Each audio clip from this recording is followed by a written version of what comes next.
मंगलानां च करतारो वंदे वाणी विनायको भवानी शंकरौ वंदे श्रद्धा विश्वासरूपिणो याभ्यां विना न पश्यन्ति सिद्धा स्वान्तस्थमीश्वरम्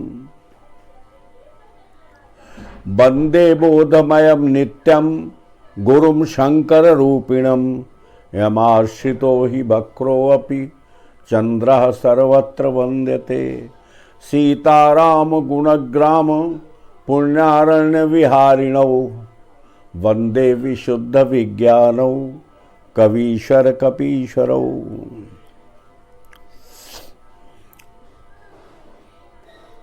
गोस्वामी तुलसीदास बालकांड में अपने वंदना प्रकरण में 7 श्लोकों में वंदना करते हैं। उसमें प्रथम श्लोक वर्णानाम अर्थ संघानाम रसानाम छंदसामपि मंगलानाम च करतारो वंदे वाणी विनायको। इस श्लोक की व्याख्या चल रही है और इसमें वर्णानाम से हम बालकांड को प्रमुखता दे रहे हैं कि इस श्लोक में वर्णानाम से बालकांड को प्रमुख रूप से लिया जा सकता है। वाणी का मुख्य विषय अक्षर होता है। वर्णानाम वाणी का विषय है। वर्ण का शाब्दिक अर्थ अक्षर होता है। वर्ण का एक अर्थ वर्णाश्रम भी होता है, वर्ण व्यवस्था भी होता है। वर्ण का एक अर्थ रंग भी होता है। बालकांड में इन तीनों का प्रभाव कुछ ज़्यादा ही है, इसलिए वर्णा नाम से हमने बालकांड में वर्ण की और वर्ण व्यवस्था की चर्चा की। वर्ण व्यवस्था में ब्राह्मण, क्षत्रिय, वैश्य, शूद्र ये चारों वर्णों का वर्णन आता है। क्षत्रिय वर्ण में चूंकि ब्रह्म अवतरित हुआ है इसलिए उसका ज़्यादा अधिक प्रभाव है, लेकिन ब्राह्मण का भी प्रभाव है। कहीं न देखो तो ब्राह्मण की हर जगह सम्मान है। दूसरे राम लक्ष्मण परशुराम संवाद में ब्राह्मण गाली भी दे तो भी वो पूज्य है, ऐसा राम और लक्ष्मण के द्वारा बार बार कहा जाता है। तो वर्ण व्यवस्था में क्षत्रिय ब्राह्मण को पूज्य मानता है। बाजार जब सस्ते हैं तो वणिये लोग व्यापार में बैठे हुए हैं, दुकानें सजाए हुए, और जब न्यौछावर दी जाती है तो मागध, बंदीगण इत्यादि लोगों को न्यौछावर दी जाती है। तो ब्राह्मण, क्षत्रिय, वैश्य, शूद्र सब वर्णों का अयोध्या में भी वर्णन है और जनकपुर में भी वर्णन है।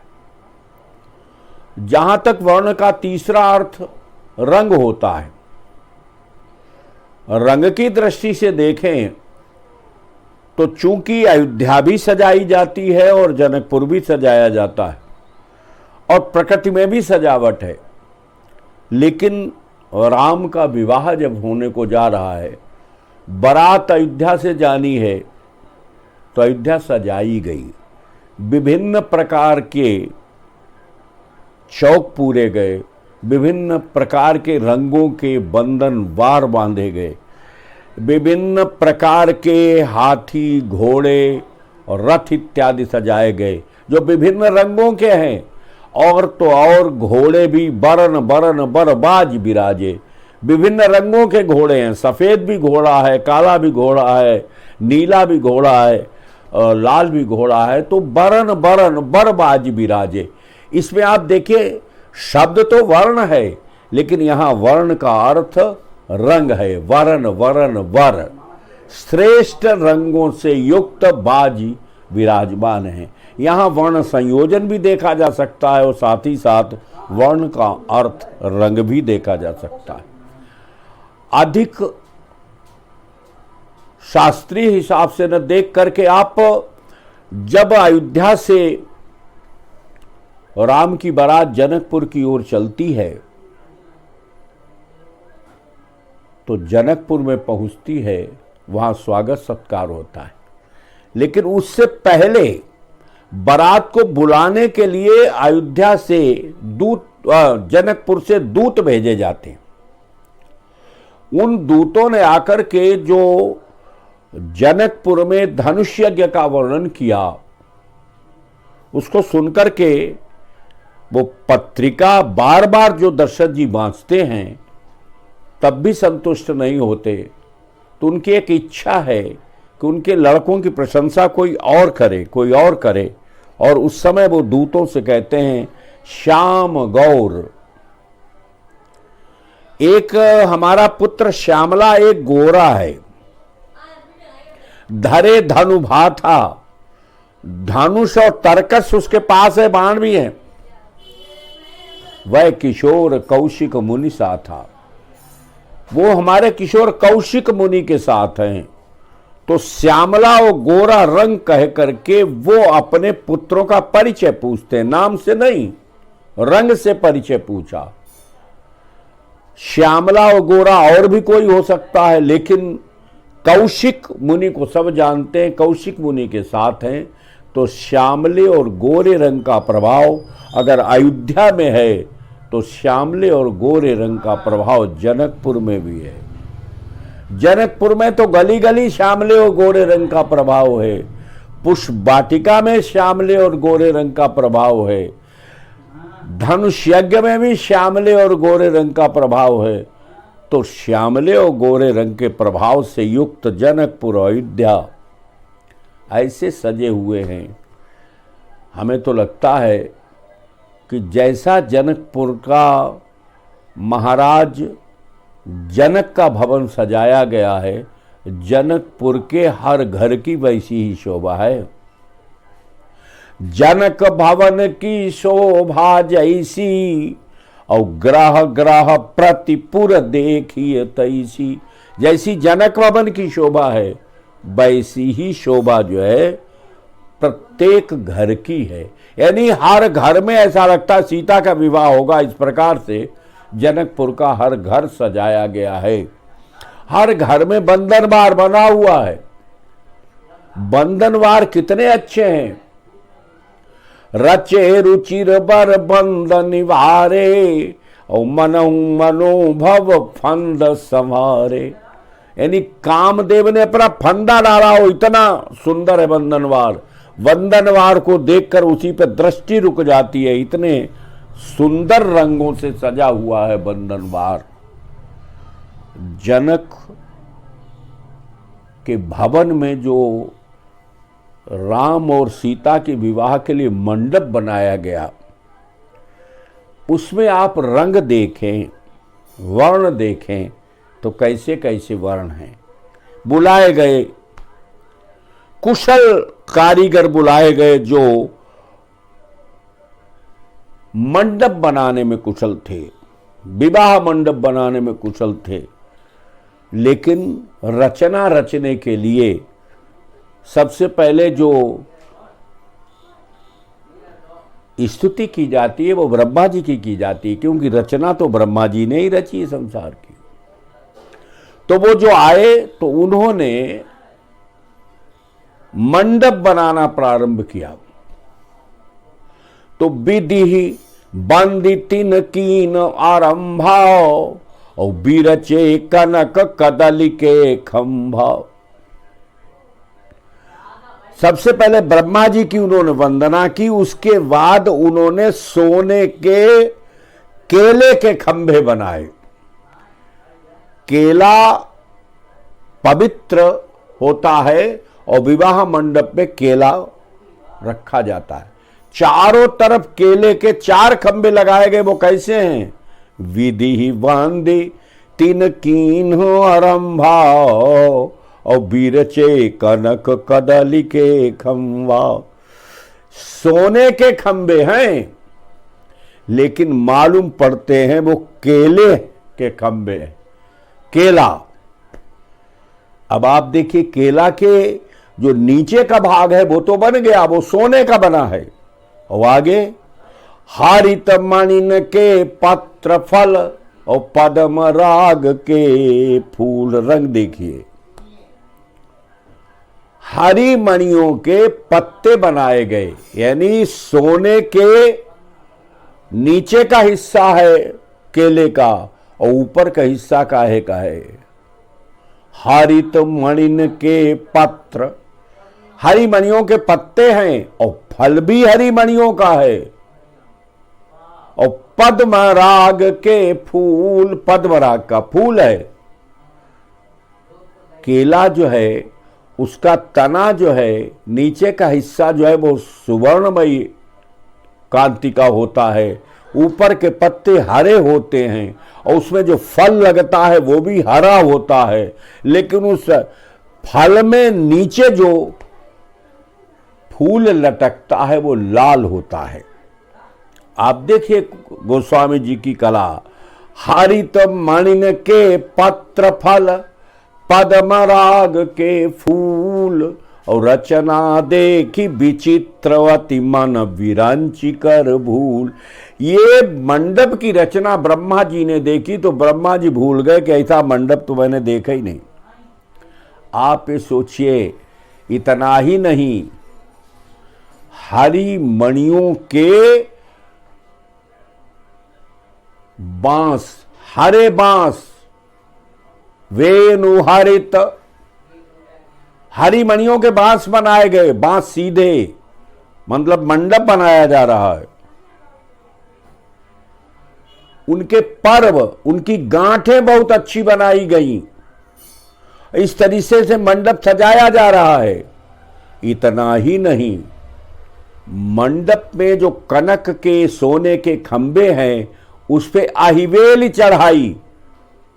अहिवेली कहते हैं पान के पत्ते की बेल, बड़े अच्छे तरीके से सजाई गई। पान का पत्ता पक जाता है तो पीला हो जाता है, तो उस पे ऐसी बेली चढ़ाई गई कि वो सोने की बेल पीले पत्तों से उस कनक कदल पर चढ़ाई गई। स्थान स्थान पर जहां पे बांस बंधे हुए हैं सीधे, वहां पर मोती की लड़ियां लटकाई गई। और तो और हरी मणियों का ज्यादा प्रयोग हुआ। क्यों? बांस भी हरा, केला के पत्ते भी हरे हैं। अब आप देखिए, कोई भी विवाह मंडप हो उसमें बिना आम के कोई कार्य नहीं शुभ माना जाता। तो बांस तो सीधा गड़ गया, बांस तो सीधा लग गया, लेकिन उसमें आम भी आने चाहिए। आम का एक शाखा होनी चाहिए, उसमें आम भी होने चाहिए। राम का विवाह अगहन मास में हुआ, उस समय आम नहीं होते, लेकिन चूंकि मणियों का बनाया जा रहा है इसलिए निश्चित रूप से उस मंडप में जो आम बनाया गया वो कैसे बनाया गया देखिए।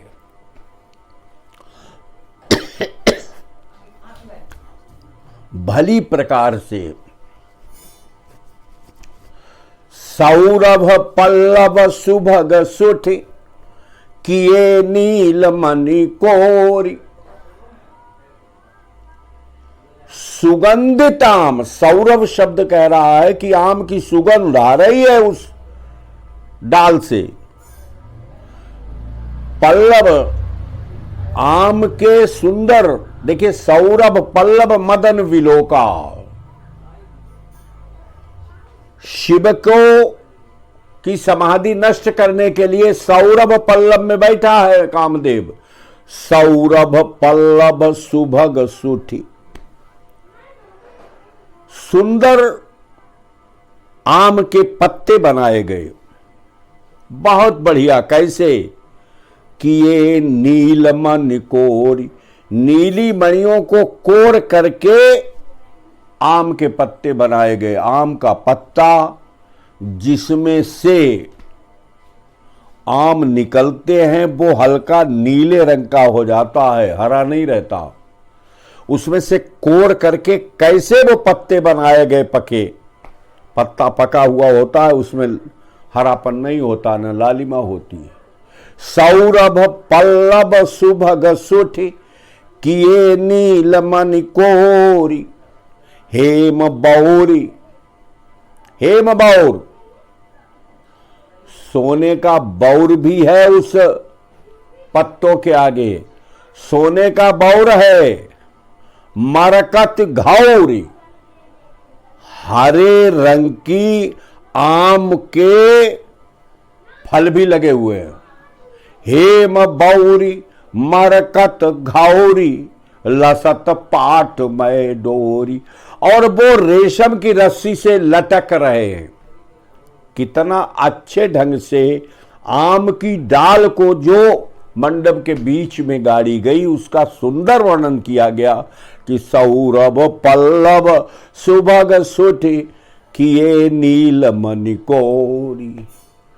हेम बौर मतलब उन पत्तों के बीच से स्वर्णिम बौर, और उस बौर के आगे मरकत घौरी, घौर कहते हैं आम के फलों का गुच्छा, वो लटक रहा है। वो मरकत हरे मणि के आम बने हुए हैं। वो शोभायमान काहे से हैं? बोले लसत पाट बय डो, रेशम की रस्सी से शोभायमान है।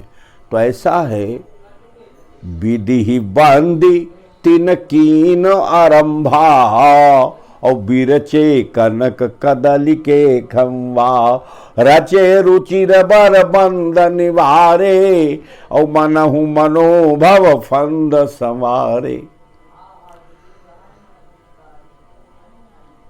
तो रंगों की छटा तो सब जगह है, लेकिन सच पूछें तो वाणी की वंदना गोस्वामी जी ने की है, इसलिए हर कार्य वर्ण के द्वारा ही तो संभव है।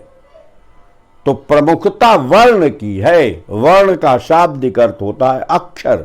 वो चाहे जिस प्रकार से हो, चाहे वो वर्ण व्यवस्था की दृष्टि से हो, चाहे वो रंगों की दृष्टि से हो, मूलतः उसमें है तो अक्षर ही, मूलतः है तो वर्ण ही।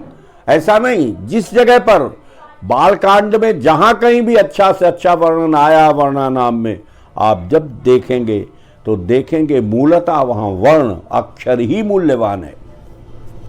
देखिए, जिस समय विवाह हुआ तो गोस्वामी जी ने लिखा कि देवता लोग कह रहे हैं कि हमने जब से सृष्टि बनी तब से बहुत से विवाह देखे और बहुत से विवाह सुने, लेकिन आज तक समधि ऐसे देखने को नहीं मिले। समधि देखे हम आजू। आप देखिए, समधि में सम शब्द वैसे ही है। सम माने बराबर, धी माने बुद्धि वाला। बराबर बुद्धि वाले हों तो वो समधि हो गए। समधि शब्द जो है वो लड़के की पिता के लिए भी है और लड़की के पिता के लिए भी है। समधि शब्द है, लेकिन समधि देखे हम आजू। देवता कह रहे हैं कि समधि मैंने आज देखे, इससे पहले समधि नहीं देखे थे। अब समधि में देखिए, दशरथ जी ने अपने पूर्व जन्म के प्रयास से ब्रह्म को अपने बेटे के रूप में उतारा।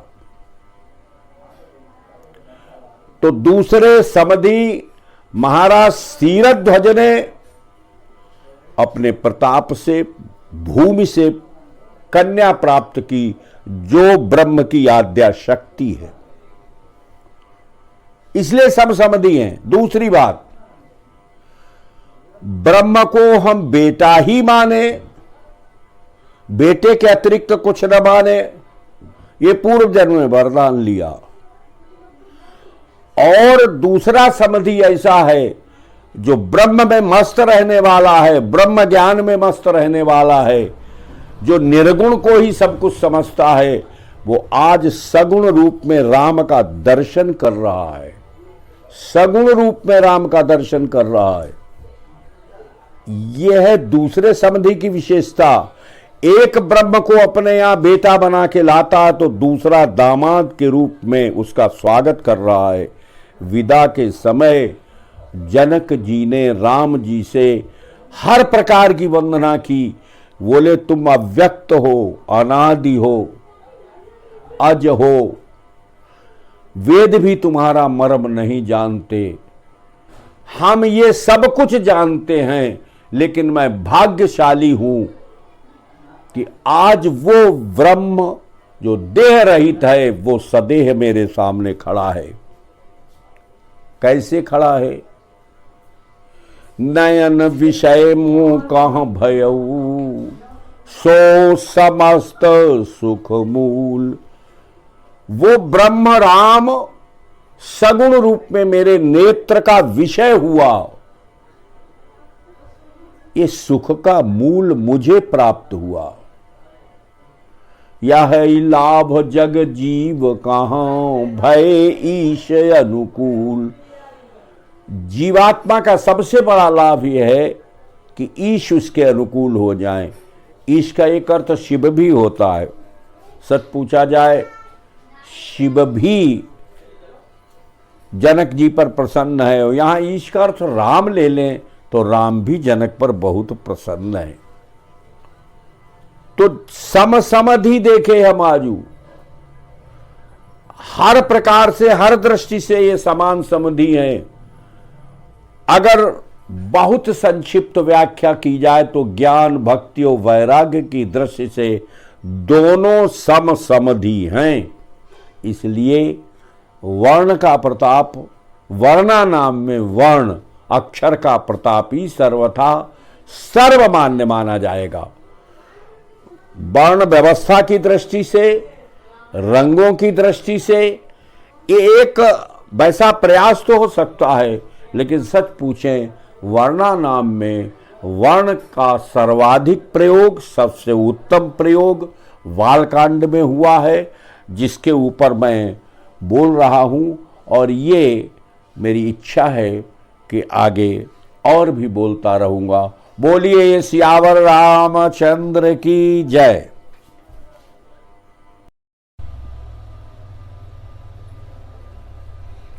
बालकांड में दो विवाह संपन्न हुए।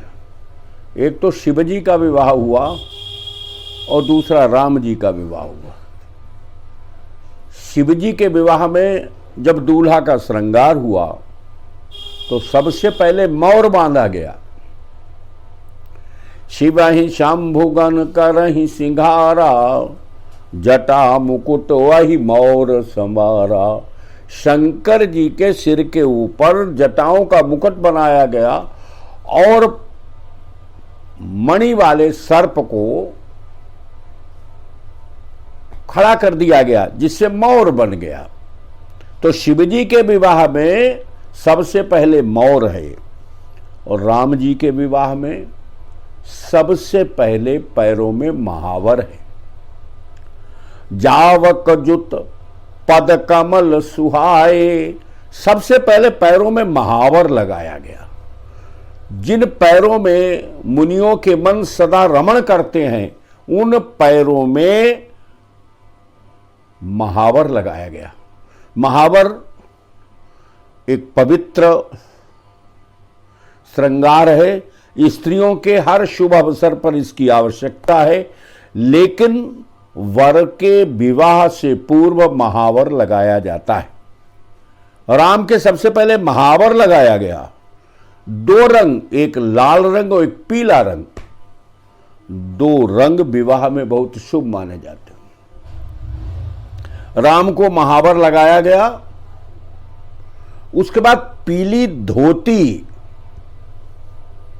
पहनी, लेकिन उस पीली धोती में ऐसा लगता है कि उसमें लालिमा किनारी पे है, क्योंकि जो शोभा की उपमा दी गई वो वाल रवि और दामिन की ज्योति का हरण कर रही है, ऐसी उपमा दी गई। परम पीत पुनीत मनोहर धोती, हरत बाल रवि छवि दामिनी ज्योति। बिजली की चमक और प्रातः कालीन सूर्य की चमक का हरण कर रही है, ऐसी है धोती राम पहने हुए हैं। इसका मतलब यह है कि राम किनारीदार धोती पहने जिसमें लालिमा है और पूरी धोती पीले वर्ण की है। कमर में करधनी पहने हुए हैं, कटिसूत्र भी बांधे हुए हैं। पीत जनेऊ, पीत पुनीत मनोहर धोती, फिर पीत जनेऊ मां छवि देई, पीला जनेऊ पहने हुए हैं, महान छवि दे रहा है। और कर मुद्रिका चोरी चित ले, हाथ में मुद्रिका पहने हुए हैं। विवाह का साफ सामान तैयार हो रहा है। राम को सजाया गया, पीला जनेऊ है, पीली धोती है, लालिमा से युक्त उसकी किनारी है, पैरों में महावर लगा हुआ है, कमर में करधनी है और कटिसूत्र भी पहने हुए हैं। गले में आभूषण हैं, सब प्रकार से सजावट की गई।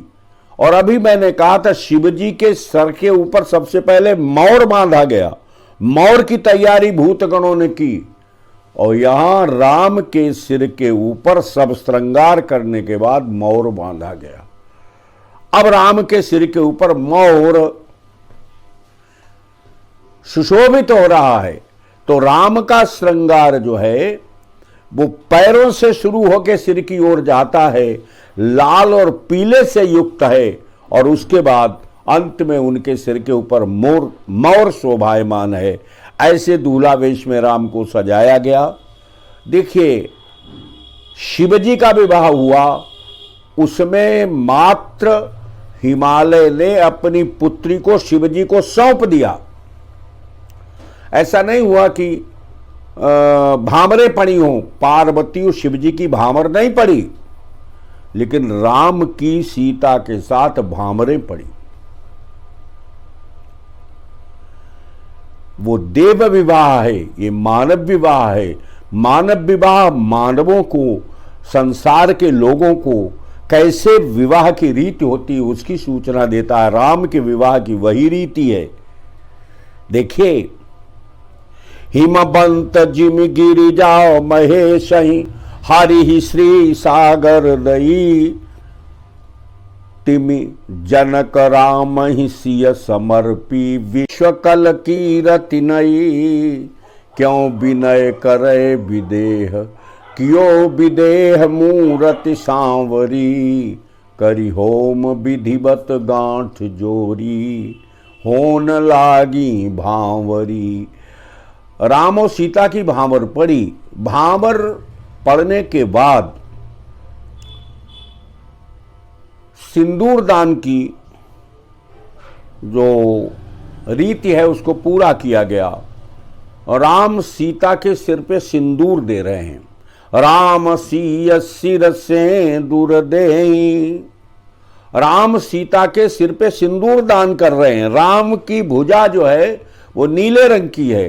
सिंदूर दान करते समय उनकी उंगली इकट्ठी हुई, तो वो उपमा गोस्वामी जी ने कहा कि जैसे सर्प जो है अपने फन से चंद्रमा से अमृत लेने का प्रयास कर रहा हो, ये उन्होंने कहा है। क्या कह रहे हैं? अरुण पराग जलज भरिनी के। अरुण कहते हैं लालिमा को, पराग पीला होता है, पीला और लाल मिला हुआ रंग सिंदूर का होता है। तो अरुण पराग जलज भरिनी के और शशि भूष आहि लोभो अमी के। चंद्रमा को भूषित कर रहा है सर्प, किस लोभ से? कि मुझे अमृत मिल जाए। बड़ी अच्छी उपमा दी गई। अगर पूछा जाए तो राम को अमृत मिला, अमरता मिली किससे? सीता के सिंदूर दान से। अरुण पराग जलज भरिनी के, शशि भूष अहि लोभो अमी के। अरुण पराग, लालिमा से युक्त पराग, पराग पीले रंग का होता, अरुणिमा लाल रंग में होती। लाल और पीले से मिला हुआ रंग सिंदूर का होता है। वो सिंदूर दान सीता के मस्तक पर जब राम ने किया तो गोस्वामी जी ने उपमा दी कि चंद्रमा में अमृत का निवास है, इसलिए राम का नीला हाथ जो सर्प के फन के रूप में हो चुका है, वो शशि भूष अहिलोभ हमी के अमृत के लोभ से उसको भूषित कर रहा है। सच पूछे सिंदूर दान के बाद राम को बहुत कुछ प्राप्त हुआ, अमरता प्राप्त हुई। आज भी राम अमर हैं। किससे? सिंदूर दान से। ऐसा नहीं है, सीता शक्ति स्वरूपा हैं। मैं कहता हूं कि राम ने धनुष भी तोड़ा तो सीता जी की तरफ देख करके तोड़ा। सियई बिलोह की तकेऊ धनु कैसे और चितब गरुड़ लघु ब्याल ही जैसे। सीता जी ने किसी राजा की ओर नहीं देखा, राम की ओर देखा है। राम की ओर देखा, राम को शक्ति मिली और राम ने धनुष को तोड़ दिया। राम ने सिंदूर दान दिया और अमरता प्राप्त करने की इच्छा की उपमा जो गोस्वामी जी ने दी। सीता विवाहित होके आई, वन में राम के साथ गई, पंचवटी में राम के साथ रही और वहां पर शूर्पणखा का आना, उसके बाद 14,000 सेना रजनीचरों का वध सीता के कारण हुआ। और फिर सीता लंका में पहुंचती हैं तो वहां पर हजारों रजनीचरों का वध, रावण सहित समस्त रजनीचरों का वध राम तभी कर सके जब सीता लंका में पहुंच गई। सीता न होती तो राम निशाचरों को कभी नहीं मार सकते थे। सीता ही वो कारण थी, सीता ही शक्ति स्वरूपा थी जिसके कारण राम निशाचरों का वध कर सके। बोला आद्य शक्ता सीता मैया की